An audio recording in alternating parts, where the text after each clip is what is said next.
Welcome to Crop Sense, presented by North Carolina Cooperative Extension.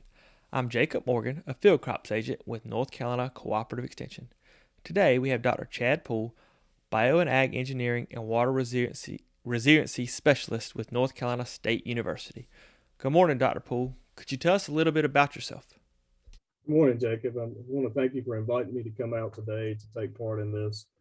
I'm Dr. Chad Poole. I've been at NC State University since 1999. Recently took the position of Water Resiliency Specialist in Bio and Ag Engineering, working primarily with irrigation and drainage and rural water quality in North Carolina. I'm stationed at the Tidewater Research Station at the Vernon James Center, have statewide extension obligations working with producers and citizens across the state of North Carolina when it comes to water management. Not only did I attend NC State University since 1999 to get all of my degrees, I'm also from Eastern North Carolina. Was born and raised on a small family farm there, active in the day-to-day operations over the course of my studies at NC State. Very familiar with water management systems, both from the drainage side and the irrigation side. So again, Jacob, thank you again for this invite. Well, we appreciate you coming on, and today we are going to discuss water management. So I think, Dr. Poole, a good place to start is kind of a history of water management and drainage in North Carolina. So if we want to talk about a history of drainage, we've got to think a little bit broader than just North Carolina. We can come back to that. But, drainage is nothing new. It actually was first discussed in literature back in the 5th century BC in Egypt, and then again in Rome in 160 BC. The Netherlands has extensive drainage networks because they're at almost sea level, so they take advantage of drainage systems across the board there. And then in the U.S., drainage was driven during the 1800s and early 1900s, mainly for infrastructure improvement. Several different acts were passed by Congress that promoted drainage. One of those happened to be the U.S. Swamplands Act, and it basically conveyed ownership of over 64 million acres of what was considered wet lands to 15 states, including North Carolina. In order to get governmental money, they wanted to see those lands improved, and drainage was one of the primary mechanisms for which those lands could be improved for crop production and just to make the landscape a place where we could live and survive. In 1885, we had the U.S. Drainage District Act, which authorized states and counties to establish drainage districts. And that led to a vast array and network of drainage canals and infrastructure throughout the United States. That was especially important in North Carolina. In Eastern North Carolina, we have many of these different drainage districts that have large infrastructure set up for drainage. And that's the lifeline to our agricultural production system. Another reason for drainage is flood prevention. Many different concerns with that, property loss, health concerns. We've had federal acts known as the Federal Flood Control Act of 1944, which authorized the Courts of Engineers to improve our drainage infrastructure by constructing primary outlets for flood control projects. And then probably one of the biggest ones that have affected drainage in North Carolina would be the Flood Prevention Act of 1954, known as PL 566. That authorized the USDA, Soil and Water, to plan and construct drainage projects in cooperation with state and local districts. And that led to a lot of our infrastructure improvements that we still rely on today for our agricultural settings in North Carolina. And I think that, that kind of leads into where we are with drainage currently. Although we had all these governmental acts, we had a vast improvement in drainage theory with a lot of great scientists between the 1930s and 1940s that really improved our understanding of drainage and how to design these drainage systems. They included Don Kirkham and ultimately up to Wayne Skaggs in the Department of Biological and Ag Engineering, who developed the model drain mod, which allows us to actually design drainage systems based on crop yield improvements and economics. So we've got valuable tools that come right out of NC State University to help our growers in utilizing these systems in the state of North Carolina. So what are some tools that growers use today to manage water and soil moisture? So essentially, it's a big array of a toolbox that we can use to manage soil moisture, starting with drainage. And drainage systems can encompass both surface drainage and subsurface drainage systems. When we talk about surface drainage, it's basically land leveling, and we do that extensively throughout North Carolina. That practice has been going on since the 1960s, even before that, where we basically shape the land surface to get runoff off in a timely fashion for crop production. There's actually cost share programs through soil and water conservation, sometimes through NRCS for precision grading and land smoothing. That doing those practices enable us to efficiently get that water off the surface when those heavy rainfall events occur into all of these infrastructure improvements that were funded by the government for the most part. Most of our farmers utilize that throughout Eastern North Carolina. Highly effective is probably one of the things as a producer that we can spend money on to really enhance our crop yields in a pretty efficient way. Another mechanism I mentioned was subsurface drainage. Many people think about that as being tile. Tile is one component of subsurface drainage, but we also utilize open ditches.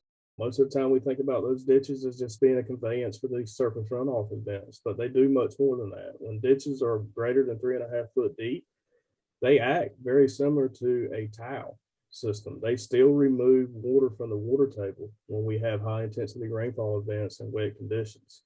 So just because you see a ditch, it doesn't mean that it's just carrying surface runoff. It actually provides subsurface drainage after that runoff occurs. You can actually measure that outflow. We don't typically see it in a day-to-day setting, but if you were to measure it, it occurs continuously, and it is a mechanism for us to be able to manage our drainage system.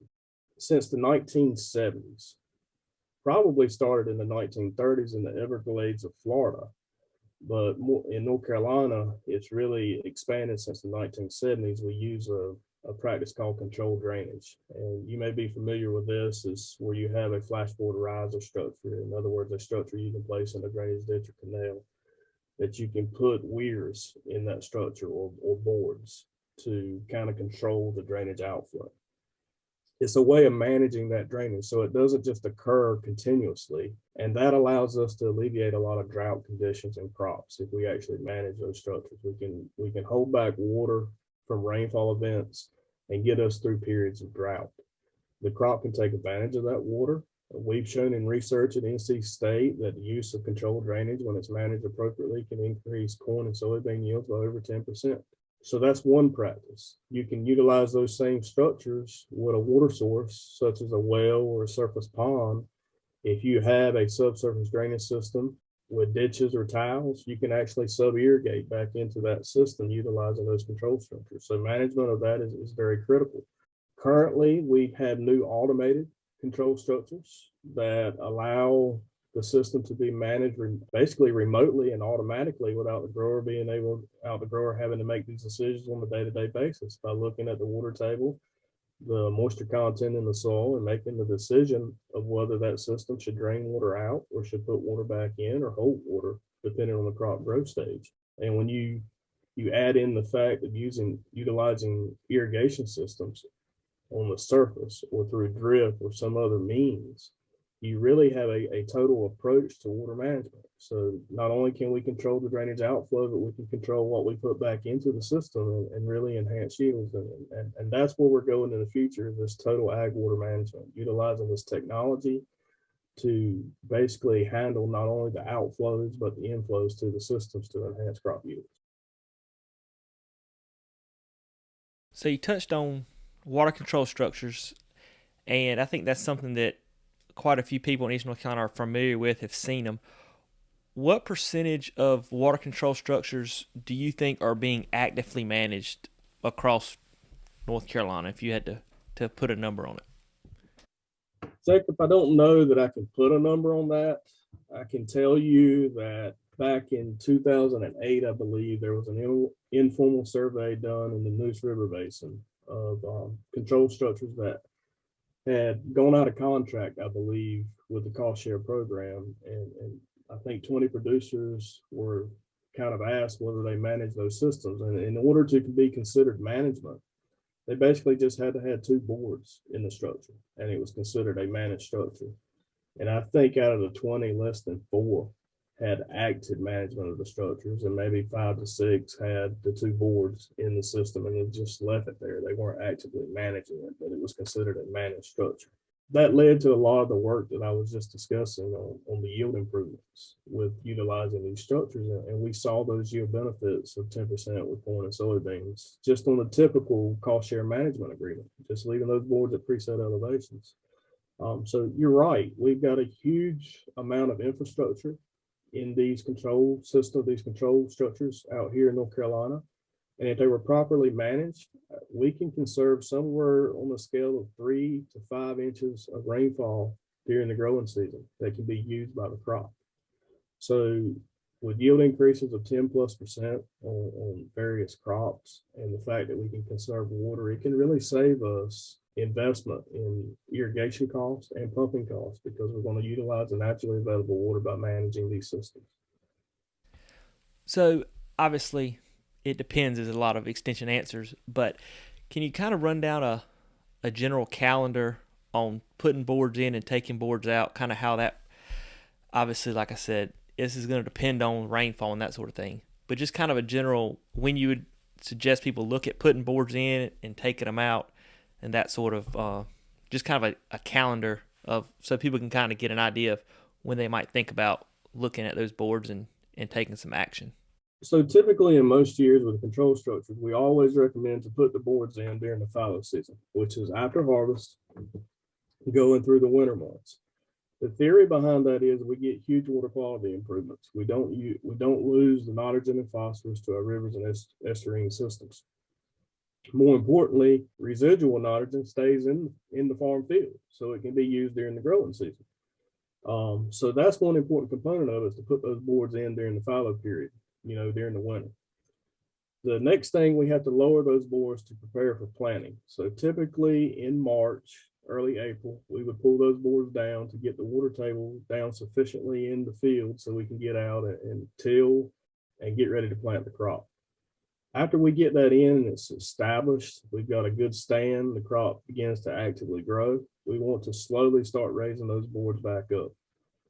Typically, we want to keep those boards for most of our soils, say it's a sand, at about 18 to 20 inches from the soil surface. If we have a clay, we want to keep those boards about 30 to 36 inches from the soil surface. And that just goes to the textural class and the amount of water that we can hold within those soil profiles. We've got to make sure that we still leave room to handle the rainfall events that naturally occur. And we would do that continuously through the growing season. For right now, at the current state that we're at for most of our crops in North Carolina, especially with corn being at reproduction, if you're not managing the control structures, I highly encourage you to go out and get some boards in. Because if we look at water use for the crop, corn right now is going to use the most water that it's going to use all season long, from VT through R2, typically about 1/3 of an inch per day. The more that we can save in the field, the better we're going to be able to deal with getting through pollination and reproduction. We're going to be able to deal with these high temperatures we're having right now, these heat indexes of 100+ degrees. That crop needs to be able to transpire. If the water is available, the crop can transpire. If things change and we go into a drought period, you will be money ahead to have managed the control structures and catch these rainfall events so that water can be used by the crop. All right, so we've talked about getting water off the fields, and you've touched a little bit on it, but can you talk a little bit about irrigation systems, maybe kind of some different irrigation systems, how to utilize them to get the most benefit out of the water that we're putting out? Yeah, so we have a vast array of different types of irrigation systems. We mentioned earlier in the podcast about doing sub-irrigation through open ditches or tiles. That's one mechanism. But we do have more efficient means of irrigation with overhead irrigation through center pivots, traveling guns, solid set sprinkler systems. And then we have micro irrigation through subsurface drip or drip tape. So we've got a lot of options out there. Depending on what you have really determines the amount of water availability that you need. For you guys that have irrigation, it's critical to understand the crop growth stage and the amount of water that crop's going to use. We just got through talking about corn and the fact that it's using a lot of water right now. You really need to be mindful of that. You need to understand for those crops when they see the most stress. So from VT to R2 for corn, for example, it sees a lot of dry stress. So you want to make sure that you utilize these irrigation systems to make sure you're delivering the ET demand for that crop, or the amount of transpiration that crop needs to have in order to achieve optimal yields. Micro irrigation systems won't require as much water because it's placed directly in the root zone. It alleviates evaporation from the soil surface because it's underneath the ground. So that crop can utilize more of that water to achieve the yield. It doesn't take as much water as it would with a typical overhead system. Understanding the crop stage and the water use is critical to understanding when we need to apply water and irrigation timing. More importantly than that, we need to know how much water we have available, because pumping is expensive. We don't need to irrigate if there's enough water in the soil profile to get us through the periods that we're at. And for a lot of the state right now, we're at adequate supplies of water. So we can use sensors in field to kind of monitor where we're at with soil water status. There's different versions out there. There's volumetric water sensors and there's tensiometers. Whichever one you're using, it's important to understand what you're actually measuring. Volumetric water sensors and tensiometers are dependent on the soil texture class, which determines how much water is available for the crop to use. And I'm just going to give you an example. If you're using a tensiometer and you have a sand profile in the rooting zone, typically you want to initiate irrigation at around 0.25 to -0.3 bars. For loam and silt, that's going to change to about -0.3 to -0.4 bar. And if you have a clay which has a high water holding content, you want to wait until you're at maybe -0.5 to -0.6 bar. For a volumetric water sensor, it's very similar but you're measuring a different thing. You're measuring on a percentage basis. It's the amount of water that's available in the soil. So you kind of have to relate that to the textural class. And a good thing to do as a manager is to go out and look at the crop when it's growing. Look for signs of stress, and then find out whether you're using a volumetric or matrix potential sensor. Find out what the reading is at the time you see that stress. That's a good determination of whether or not you need to irrigate and what the threshold trigger should be for applying water.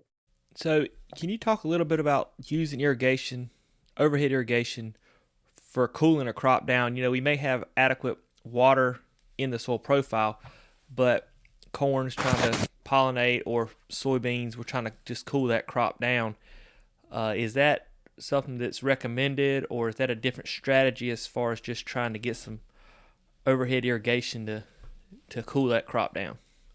So you raise a good point with that.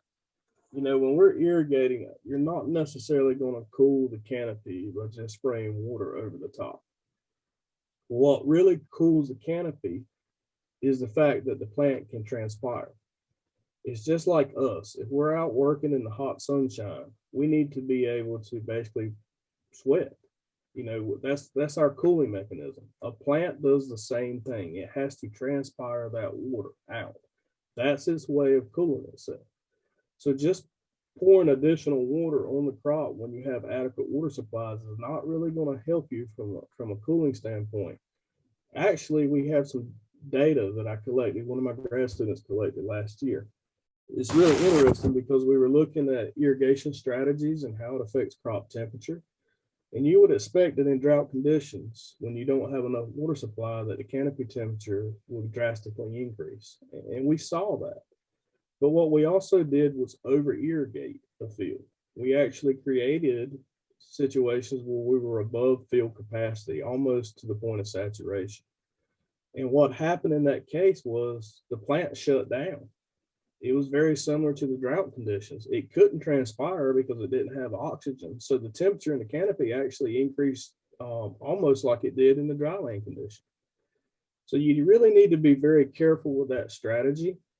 Be mindful of how much water you have in the soil. If you have enough that the plant can achieve what it needs to for transpiration, there's really not a whole lot of additional need to add more water just from a cooling standpoint, because that plant is going to cool itself as it transpires. Is there a benefit to irrigating at night versus irrigating during the day, or is that really irrelevant? There is irrigating at night is something that I would recommend doing if you can afford to do it. The problem we have with a lot of large scale systems, center pivots, et cetera, is that we cannot achieve the adequate irrigation volume just by running at night. If you can, it's much better to run it at night simply because you're going to lower the evaporation rate, which means you're going to put more water into the soil that can be infiltrated to be used by the crop, which is going to save us from a water conservation standpoint and an energy standpoint. It means we'll be able to irrigate less often and achieve maximum use of the naturally available water that we're putting out there instead of losing it through evaporation. Okay, last question. You talked about sensors and the use of different technologies for putting water into, a system and getting water off a field. What is kind of a general cost? I know it's going to depend on size, the system, and that sort of stuff, and size of acres, coverage area. But if we have a good year this year, prices are good, people have some extra money. What's kind of a general ballpark cost, or maybe a range of cost that a system like that would cost to implement? So that's kind of a loaded question because we can go so many different ways with that. We could talk about improvements from a drainage standpoint. We actually have several extension fact sheets out on the cost of drainage improvements based on drain spacing that you have to put in. So I would highly recommend checking out those fact sheets. It gives you a good understanding of what the system is estimated to cost based on the spacing you have to select. If you're in a situation where the soils are conducive to both drainage and sub irrigation, then you may get double bang for your buck in being able to put in a drainage system that can also serve as a sub irrigation system to give you an increase in crop yield. That can save you because you don't have the infrastructure of an overhead irrigation system. Irregardless of where we're at in the state, we're always going to have to deal with wet conditions. Year in, year out, we're going to have to deal with wet conditions. If you look at historic rainfalls across the state of North Carolina, the majority of the time we receive enough rainfall to get us through the crop growing season. The problem is timing. Did it come at the right time for the crop? So that's one of the reasons we have pushed these water management scenarios where we try to withhold water until it's needed by the crop. With that being said, you really need to do your homework on your particular farm and your situation to see if drainage is costing you more money or whether it's dry conditions and you need to invest in irrigation. I see this mistake happen across North Carolina many times where we think we had a dry year, let's go put in an irrigation system. Well, it turns out if you look at the historic weather patterns, you may only have that dry year once or twice in 10.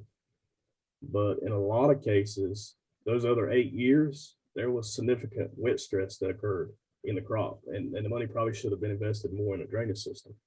Now, with that being said, we do have places in North Carolina where that drought is going to hit and hurt us in 8 of the 10 years. So in that case, irrigation is where the money needs to be spent. And, center pivot systems, depending on the nature of the water supply, they can vary in price, substantially from 1,000 plus to over $2,000 an acre, depending on what you had to put in that infrastructure. And it's really a case by case basis. You kind of got to look at the situation and size up how much you're going to have to spend when you make those improvements. So one of the things that I would consider probably most valuable for deciding whether you're going to put in a drainage system or irrigation system is doing your homework ahead of time, especially for the situation for a subsurface drainage system. When you look at these fact sheets that are out there and you look at the cost of the drainage system, which is highly determinant on the drain spacing, missing the drain spacing can cost you substantially in the end, both from the standpoint of either not having a adequate drainage system or having one that was too good. When you look at the difference in the cost by selecting the wrong spacing, it could be substantial, a couple $100 per acre. So I would highly encourage anyone that's looking at doing this to contact a consultant or contact someone that is trained in drainage system design and installation, and make sure that you're going down the right path, because a few dollars invested in that area could save you in the long run and could be the difference between a successful system and an unsuccessful one. Is there anything else you think the listeners need to know before we wrap this podcast up? All I can say is when we look around not only North Carolina but other places, the use of water has become a hot topic. Water scarcity in other parts of the U.S. has led to water rights and being able to make sure that each person has an adequate supply of water. We're very blessed in North Carolina that we typically have plenty of water to get us through things.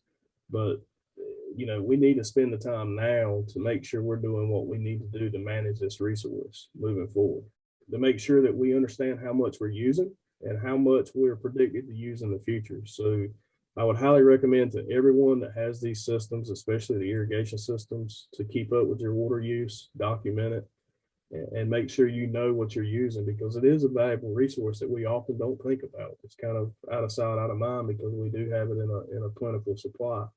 But it's probably a good idea to keep up with that and at least keep a chart of what you're using. It also helps us when we're determining our operating budgets moving forward. Well, we certainly appreciate your time, Dr. Poole. Thank you, Jacob. I appreciate the invite. If you have any questions regarding water management in your row crop operation, please call your local cooperative extension agent, and they will be happy to answer any questions you have. I will put the drainage cost fact sheets that Dr. Poole referenced in the show notes for this podcast so you can find those easily. And if you like this podcast, please subscribe and leave a 5-star review. And as always, thanks for listening to Crop Sense, because if it isn't making money, it isn't making sense.